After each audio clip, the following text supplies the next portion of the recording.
This is Jesse Hensley. And this is Josh Turner. Welcome to Turn Down for What? Welcome back. To Turn Down for What? So, last couple weeks, you have heard nerdy news. Nerdish, nerd news. Yeah. And I've been listening to the podcast. I've been catching up finally. So, yeah. Take off, eh? Eh. Speaking of we're going to be there next week. Not the same location as them. Yeah, I was actually we're gonna texting him last night. They're Oh yeah, they're all the way over in Saskatchewan. So you're probably talking 1,000 miles. Oh, more than that. You're probably talking 4,000 miles.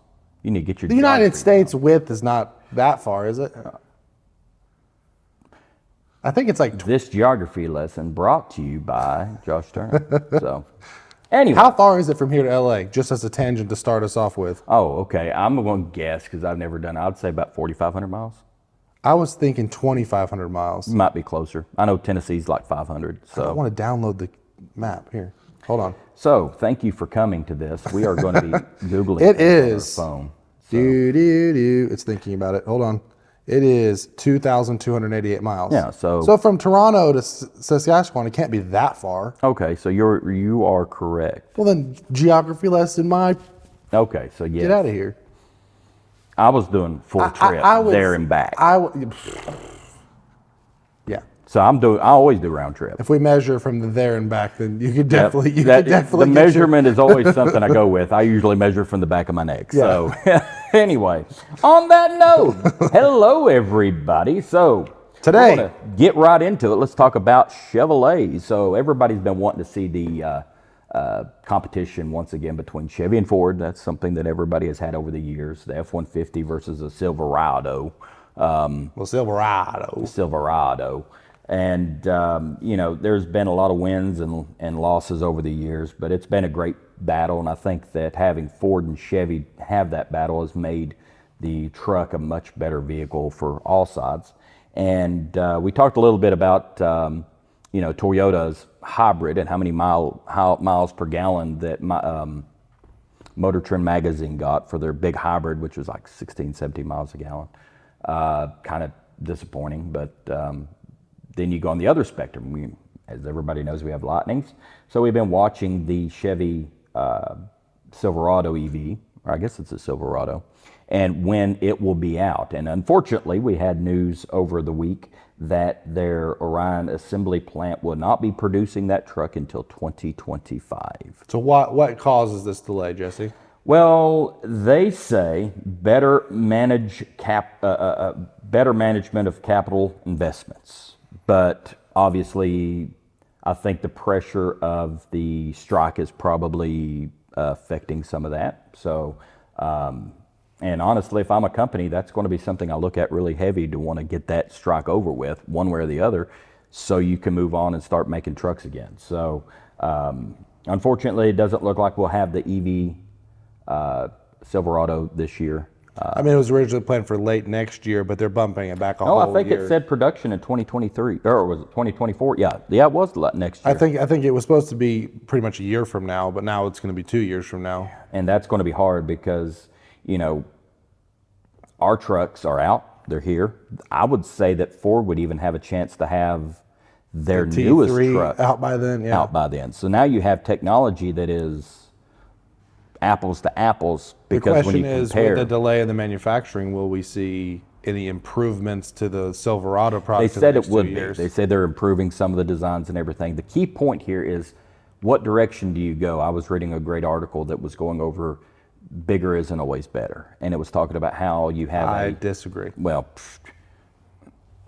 I do. I agree with that 100%. Yeah. So the question there is a larger battery better? We look at Chevy has a 400-mile range for, now that is just them saying it. I've not seen any EPA. I don't believe it has had an EPA range yet. But let's say that 200 kVW battery is 400-mile range. Can Ford have the same range with a 130 kilowatt battery? And the reason that's important is because right now Rivian and I think Ford, they're losing a large amount of money per truck to get it out on the market. And the battery cost has a large part of that. Now, what happens if that battery cost represents basically you have to add another whole battery into the vehicle just to get the mileage where you need it. And then you're going to start reducing the amount of range you have because of the weight. I mean, these are heavy batteries. So that's going to be one of the questions. Ford for years have had aluminum bodies. I remember when they came out, everybody was kind of critical about, well, my steel battery and my steel bed can handle a rock better. And I've dented my bed. I have dents you've seen them. I have dents all over my bed. That's why you put a spray and liner in. And then I'll dent the spray and liner, so it really doesn't matter any. So it's not structural. It does make it a little easier apparently not to take dents, but that's another conversation altogether. So, but the question there is, the aluminum, what kind of impact does it have on mileage, and now what kind of impact does it have on your range? And I think in a gas-powered vehicle doesn't make as much of a difference, but when you're talking about EV, weight does play a significant factor.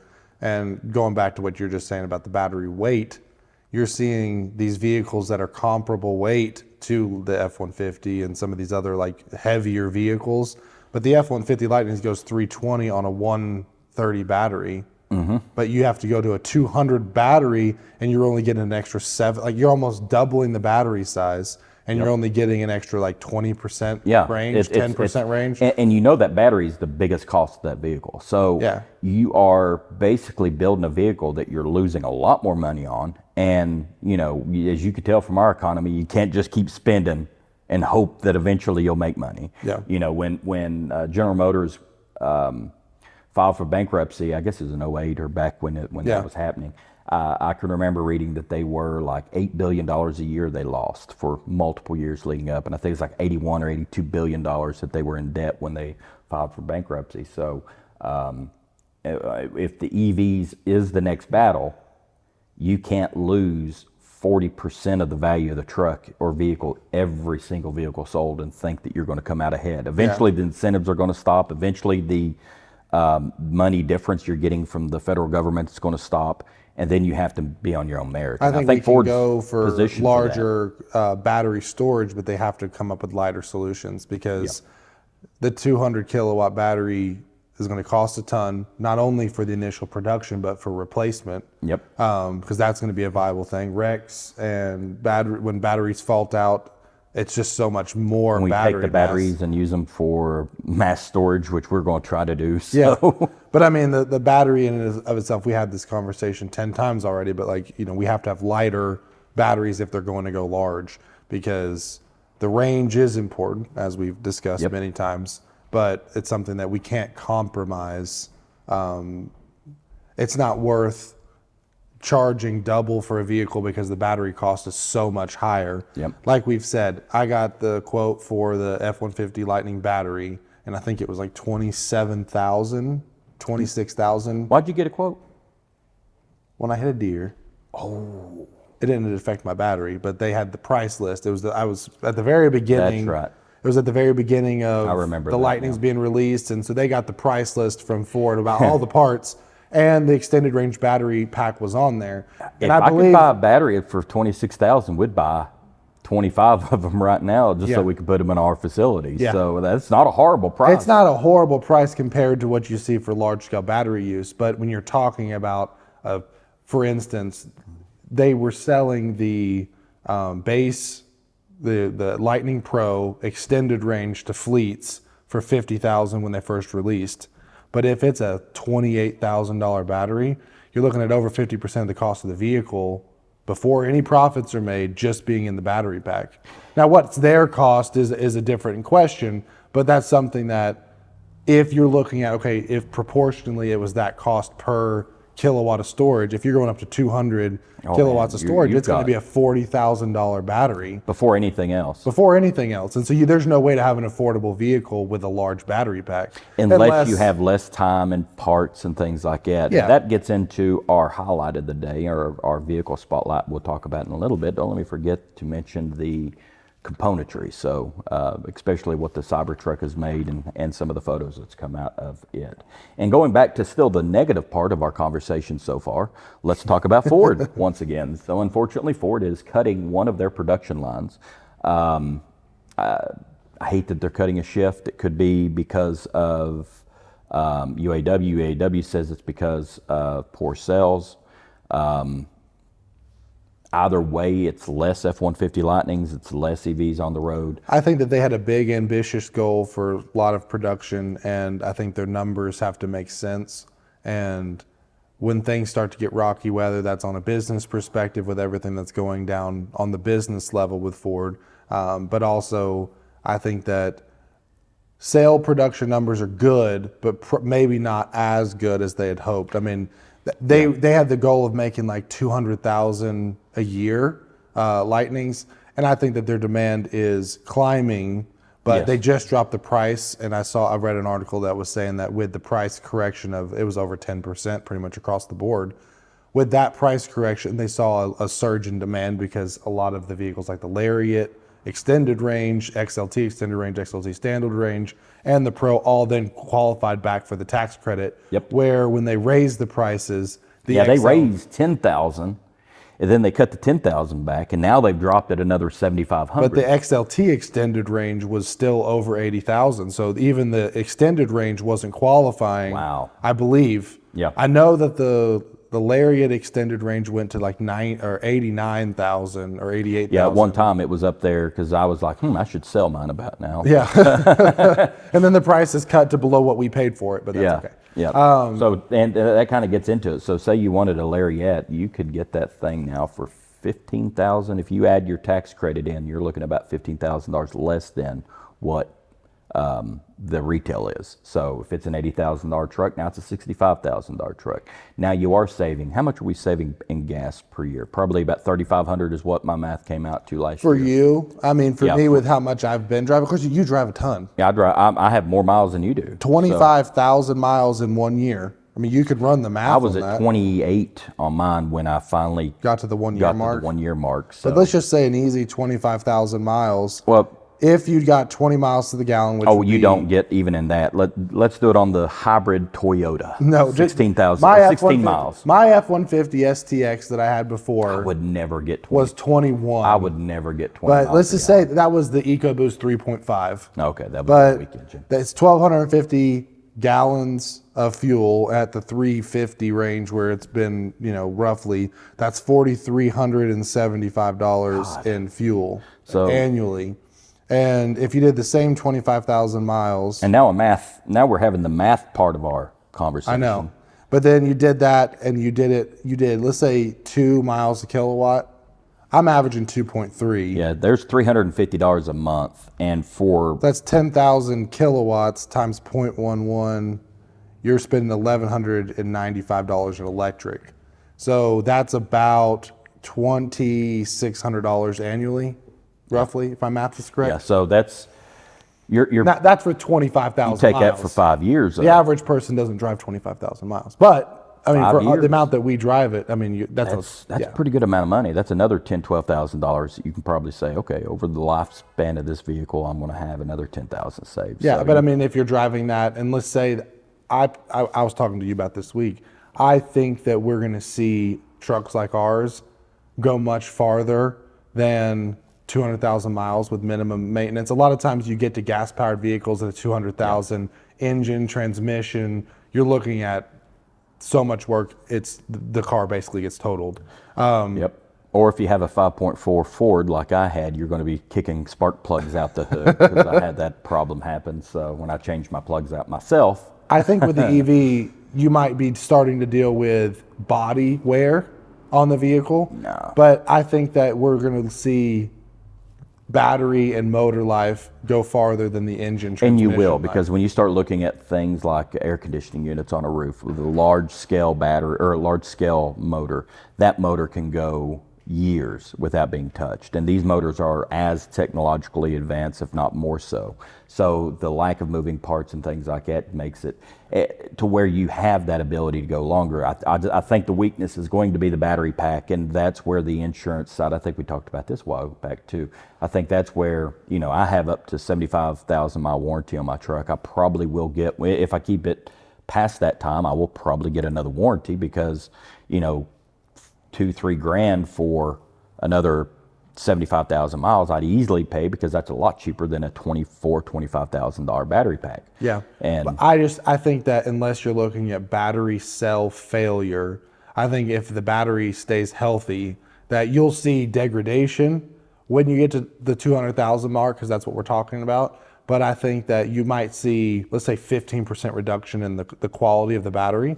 So our 320 range may be 280, 290. But I still think that the vehicle is going to perform just fine. Yeah, Tesla, when they would go through theirs, it would amaze me how well after 300,000 miles or 400,000 miles they would have still a lot of Tesla's being the longest on the road. While you're talking, I'm going to look up how far the Tesla battery. Okay, while I'm talking, he's looking that up. So let's go to another negative, which is Rivian, who recently has to issue more bonds, unfortunately. Originally, they had a capital raise in March of $1.3 billion, and that was supposed to get them through till 2025. And now it looks like they'll issue another $1.5 billion. So that 30,000 per vehicle is probably catching up to them as well. And I'm sure the economy and the interest, I mean, just on the interest rates of the cash that they have, it's making everybody's money worth less when you have that type of inflation. So that has something to do with it, because now you got 15, 20% year over year that you're losing. But at the same time, I have seen 2 of the SUVs in Kingsport, and I've seen 2 of the other trucks on my street, actually, when I was going by. I guess they were charging at the park. Probably, which has a free Rivian charging unit, which I used when my charger went out. And it was great for what it was for. Every time I drive around town and I see Rivian, I'm like, hey, buddy. Yeah, I do the Jeep wave. They probably don't even look at me. They but don't like, care. Hey, It's like, well, I paid more for mine. they probably don't even know we're an electric truck. Probably not. So, but the Rivian, I still think they have one of the more unique and nicest vehicles out there. It's small, but still, they got a 400-mile range one now. Did you see that? Yeah. So you have, instead of the tri-motor, they got, I guess, just a rear motor. It performs less. The speed of it is less. Still, 400-mile range. Yeah. And that goes into the whole lighter is faster. Yeah. And lighter gives you more range. And Well, that one's not faster. it probably still is quick. It went from the efficient one's only a dual motor, correct? Yes. Yeah. Dual rears. So Yeah. you don't have all-wheel drive either, which, again, I would rather have the all-wheel drive because of the ability to drive it in the snow and things like Yeah. that. So that might be something they need to adjust. If you're going to have dual motors, still do it, but Front have and back, one in yeah. front and Like our one in the truck, rear. yeah. But yeah, ours is a dual motor front and rear. Yeah. I and wonder, does it make it more efficient to do dual rear? Or is that just a for lack their of... design, I think it does. Yeah, I don't know.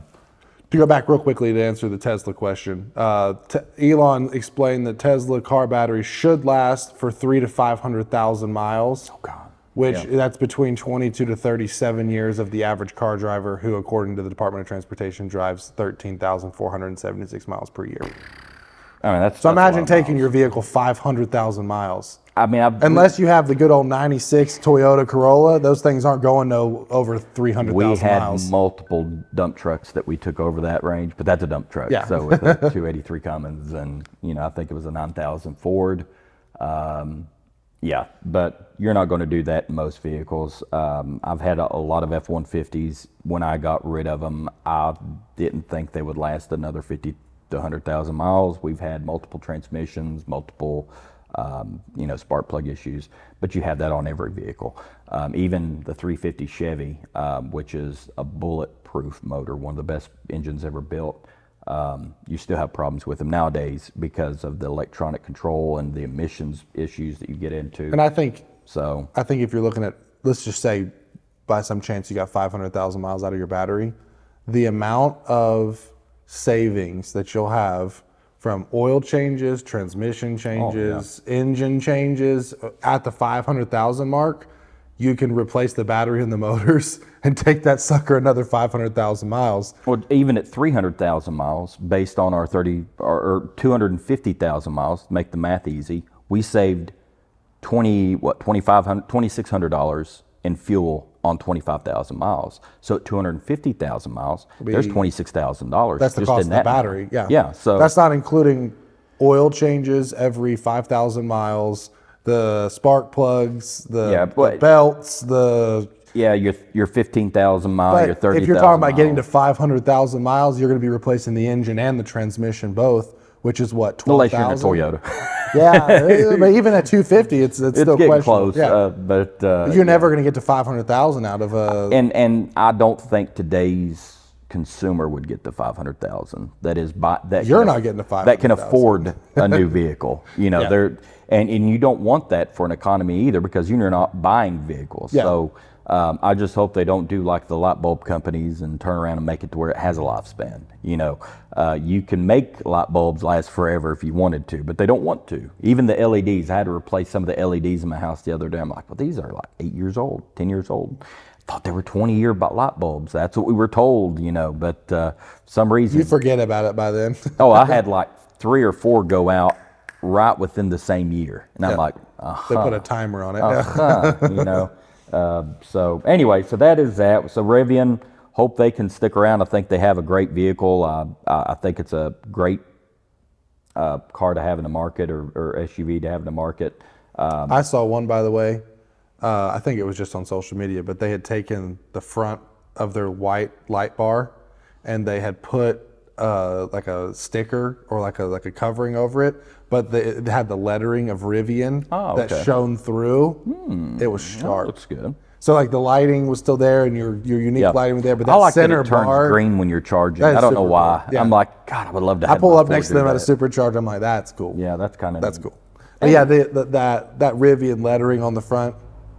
Rivian, if you ever listen to this, you should have a model that offers that. So, well, now I actually have some pictures for the next two. So first one, this is the Toyota EV sports car that everybody is saying that looks like an MR2. So Toyota is teasing this. They didn't have any of the mileage or any of the range or anything like that, but that is a good looking vehicle. And it reminds me of the small sports cars that Toyota was known for in the past. Think that is a very good direction to go. If you can get something like that that's very sporty, and you know, again, it comes down to battery tech. I don't think anybody is going to really adopt electric until, because the price is there. When we charge now, not at some companies, but when we charge at home, and for the most of what we use, the cost is so much lower than gas that, you know, that is a big impact for us. I like the fact that I wake up every day with 325 mile range if I want to have it plugged in every day. I don't do max every day, but I could if I wanted to. yeah. But now you start getting into Toyota, who is looking hard at the solid state batteries. And I think they're really starting to make some noise in that industry. I think they're going to come out of the left field with some tech and say, hey, here we are. Because Toyota, Nissan, those Honda have always had the technology aspect of things over everybody else. And I think that they are just a, you know, 500-pound gorilla sitting there waiting to come out and say, oh, by the way, we just made this and it does 400-mile range. It only costs X amount. It is this good for the environment. Oh, and it charges in 10 minutes. So when you go to anywhere, oh, and you can charge it at any place that when we're going to have these 500 places. So Yeah. I think that Toyota has that ability to do that. I think all car companies in America could too, but there's a lot of fighting going on here, you know, and I don't see, Japan just does things differently. And I think that they are probably going to have a very good shot if the electrification is the direction to go, or the hydrogen, which I think they're up there in as well.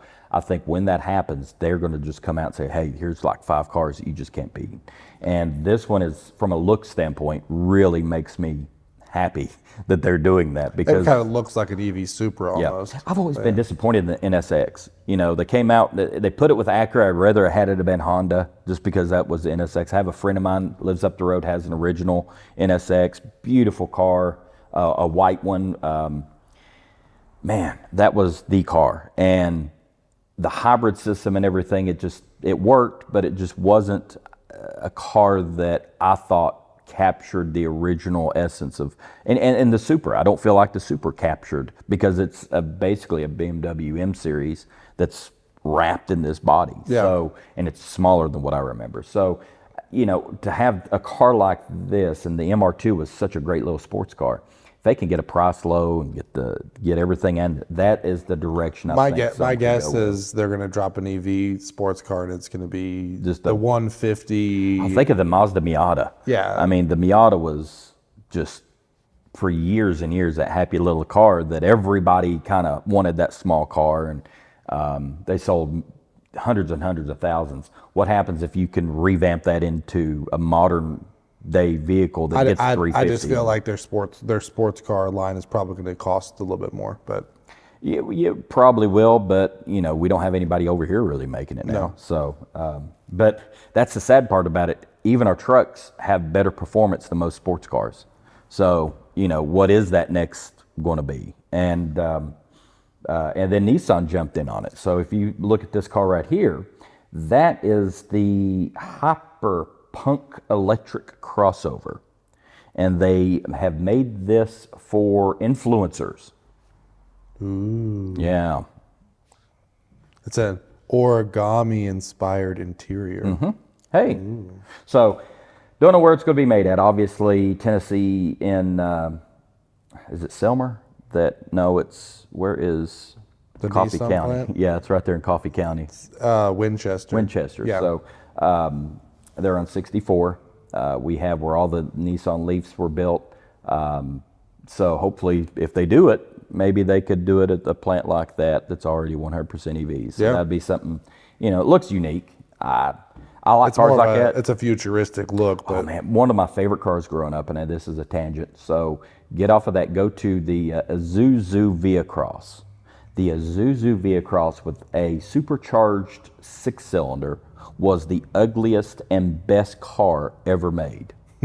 And I wanted one of those, but even back then it was like, I remember those. Yeah, 36 grand, and they had if you find one of them, you got to worry about having the transfer case but I mean, all-wheel drive. Oh, that thing was, and I wanted it in yellow. The yellow one down there. Ugliest vehicle known to man, and I loved it. Oh, that thing was fantastic. One of our neighbors had one of them, so. Yeah, that's what I always aspired to have, was something that looked like that. Well, I mean. If you're listening to this, please Google the yellow 2001 Isuzu Via-Cross. That thing was awesome. So, I mean, and it wasn't no different than the Hyperpunk. But speaking of awesome vehicles, let's go to our car manufacturer spotlight and going back to Tesla for something else that looks fantastic. Yeah, you're just excited because I can't wait. I can't wait. Everybody is speculating when and where the order numbers are going to happen and how many of these cars can be built. So we are talking about the Cybertruck. I do have one on order. My number is around 10,500 if you do the calculations of when it was ordered to now. Nobody knows if that's correct or not. Nobody knows if the 2-motor or the 3-motor will be the ones that comes out first. No one knows. But you technically reserved the quad motor, didn't you? I did the quad. Yeah, I did. It was tri-motor at the time, and it's still tri-motor. I think it's going to be tri-motor. I think that was a rumor that they had a quad edition. I think that they're doing the drivetrain out of the Plaid, maybe with some enhancements, and that is the sport mode. That's the one I did with the full self-driving, if it had anything and everything that could come with it, I did that at that time because I thought if you didn't, that's where they would get their profit from. What do you need full self-driving for? Because I don't like the fact that when I look at my phone with the Ford system, it starts beeping at me even though it's a hands-off system. Yeah, which I mean... probably illegal. So I don't do that. But yesterday there was an update to my truck for the Blue Cruise. I know that they were testing 2.0 or 3.0 or whatever. I don't know if I have that or not, but I got a notice that there was a Blue Cruise update, so I don't know. Okay, we'll see. Anyways, keep going about the Tesla. Sorry. Don't let me forget, I need to get that for Ford. When I take mine down to get the light bar changed, I need to have them look at, because mine still weaves when I go down for Blue Cruise. So it's done it since day one. Anyway, so starting off with the design, I like it. It's different. It's ugly. It's grown on me. It's ugly. Well, it's not ugly. It's just in the realm of what you consider to be a normal vehicle. It's out of this world spaceship futuristic. Which means it's not a normal vehicle. Because you see a lot of these car manufacturers come up with futuristic designs, but they never become popular road. Like they never hit the roads. Yeah. This is the first like crazy futuristic looking vehicle that's going to be Pontiac hundreds Aztec. of thousands on the road. Pontiac Aztec was the ugliest vehicle ever made. Had a tent. You could buy it with a tent built into it. And they're like, look at that thing made of plastic. Let's put that on the road. So I will say that the Pontiac Aztec is still uglier and less cool. And I also would like to have one of the Pontiac Aztecs with a tent today too, because I would take that thing camping. But yeah, it's definitely a different vehicle. I'm excited to get it. I have had nothing that says I'm going to get it anytime soon. But there was an announcement made a couple days ago about an event in end of November, and that vehicles could start rolling out at the end of November. We'll see. At the number that I have, let's say that I am 10,000. They won't be producing that many this year, but next year they're assuming, or some of the numbers through the calls, investor calls have shown that they're planning 250,000 in 2024. You'll see yours Q1. I would see mine in Q1 if I don't get it this year.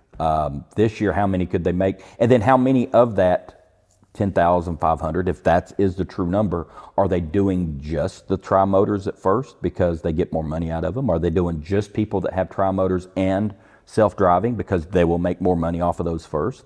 Do they want the best on the road for people to talk about first, so you don't really want to put the dual engine out first because that's not going to have the impressive power? I hope that my decision to do that is what's going to make it to where... I guarantee you, though, that most of those people that were clicking feverishly day one were going for the juiced up one. Yeah, or they're doing it to resell. And I kind of thought about that myself. I thought, okay, do I resell it and then just put that money towards... I mean, they have, there was 500,000 There's pre-orders? There's 2 million pre-orders. Yeah. And if you're just doing 250,000 a year, that's how many years? It's crazy. Do the math on it. Thank you, buddy. It's crazy though how much more demand for the CyberTruck that there is compared to like the EV Lightning. Uniqueness. I think it's Silverado. Uniqueness. The Lightning looks just like an F-150. Yeah. And not even, though I like it, it's not even like there's 2 million orders for a freak truck. Yeah. It's just... And Ford, I think you looked up some of the numbers. They're looking at 70,000 so far this year, up to November 1st is what they're planning, that they're going to have 70,000. That's still commendable. That's still great. But we looked it up, the gas-powered, like the gas F-150, which is the most popular selling truck of all time. F-Series trucks in 2021 was 650,000, 60 something. So I mean, they're only at 10% of the production of the regular F-150 with all of the Lightnings. And it sounds like an impressive number, however. And I'd say a lot of those are going to fleet now because, if I owned a fleet, say a power company, now I don't have to buy gas. Just on the gas savings, and you make them charge at home and you're providing the power. But if you're getting the Pro extended range on a fleet and you can get them all for $50,000, get the tax credit and quantity, I mean, it's a no-brainer on that deal. So I think that's going to be, and now you look at it and people that may have been waiting to get their Chevys filled, that's going to be another full year before you get your Chevy filled. So not only if you're in the fleet business waiting on the Chevy, you're not going to get it. I doubt Dodge is going to be out by then either. So that tells you too how far ahead Ford was in building this truck. It was phenomenal for them. And then, like you said, what happens if this F-150 they have at now, it might not do as great. 70,000 is not bad. But what if that's just like, hey, we know we're going to lose money on these, but we're waiting for our plant to get built to have a bespoke built truck that is designed around electrification. And maybe it'll be cool enough that some of the It's going to be different. Yeah. I mean, you're not going. From what I remember reading, you're not going to have the same parts move over, so it's not going to look like an F-150 like we have. And I honestly wish they would have took more cues from the F-150 Raptor. I kind of wished it had some more beefiness, muscularity, aerodynamics. To it. But I think that's what kills it is you have to be aero on it. So, but then you look at something like the CyberTruck. It's like, let me just make a big flat panel. I guess air flows over it better. Though. Well, and then when you start looking at the chassis, if you have a chance, go ahead and Google the Tesla CyberTruck chassis. And there's been some pictures released this past week that show that huge rear and front section that's poured in one take and forged. I guess it wouldn't be forged, it would be poured.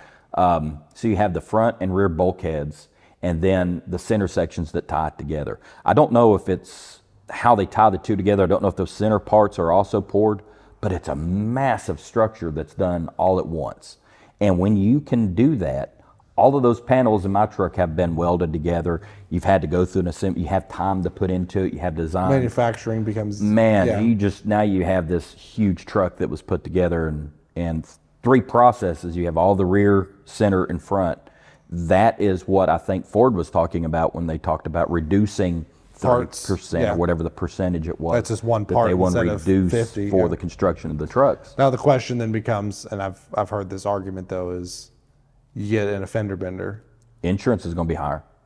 Yeah, but I mean, you get an fender bender, what happens? Unless that bulkhead is easy to replace. Yeah, but then are you welding something on at that point?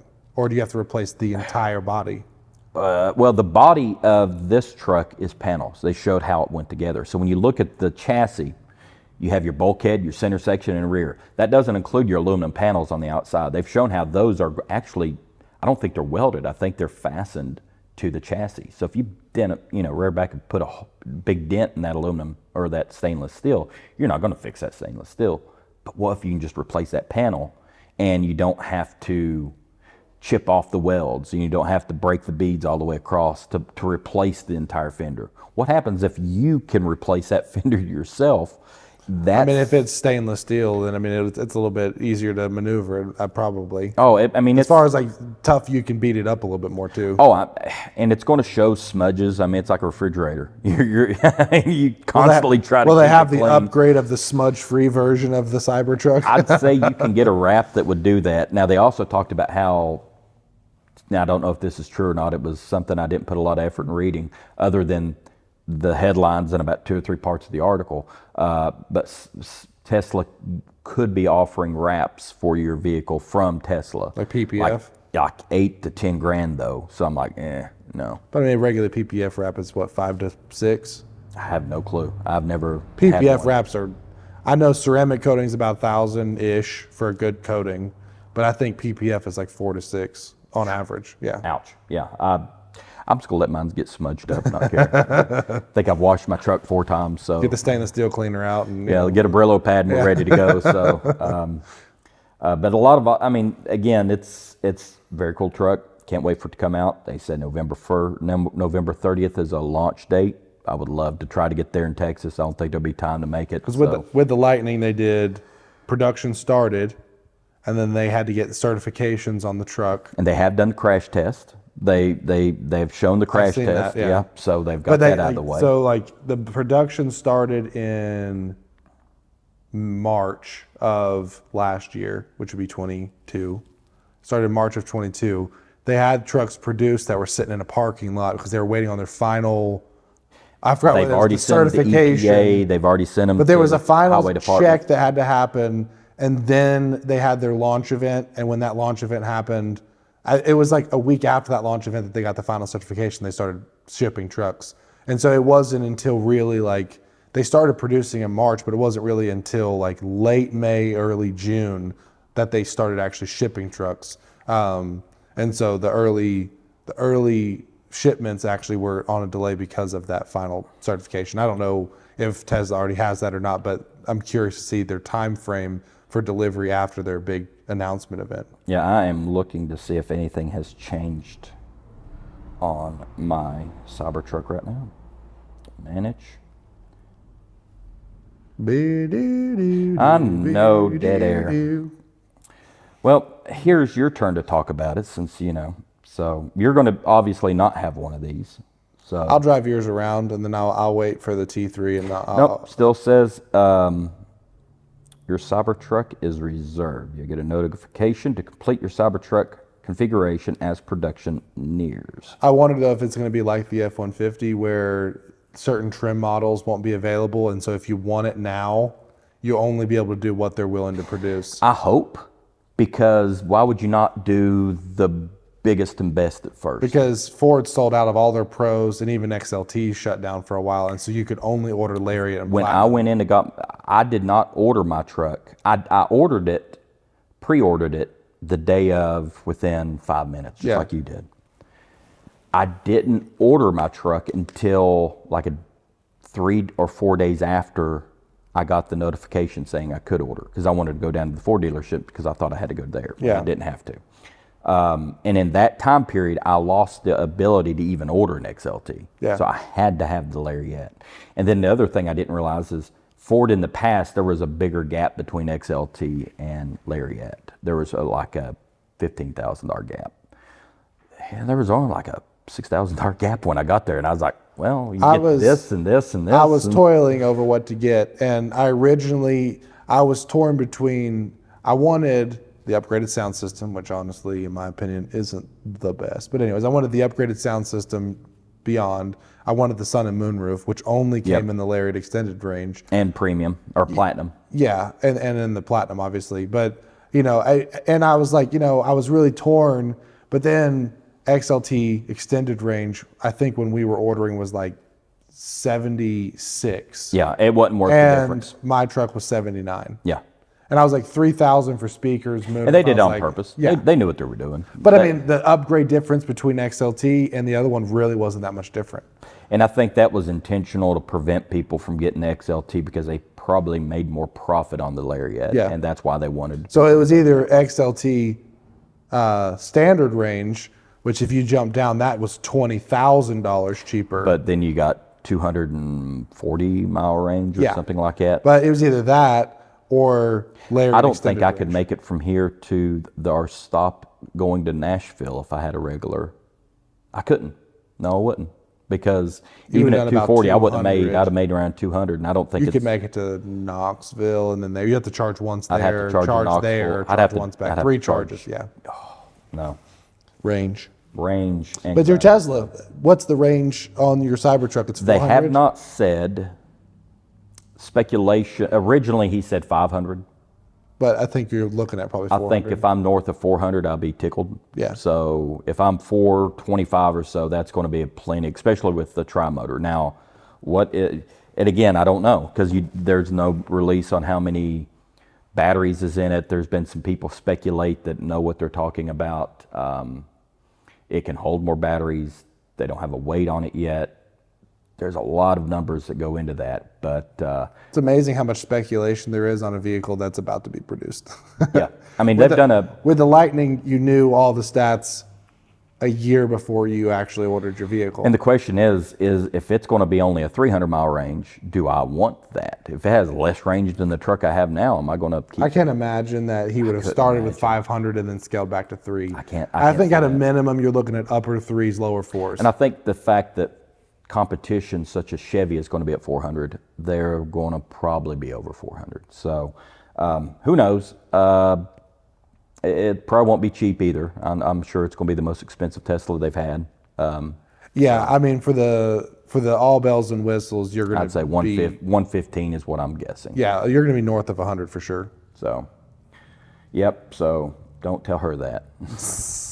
So anyway, she doesn't have to know. Yeah, she won't. She don't listen. So she's not one of her. You 6 can people. tell her, she won't pay attention anyways. Yeah. Anyway, so that is the Cybertruck. We'll keep you up on that one, and next week we'll have a big announcement. We have our applications.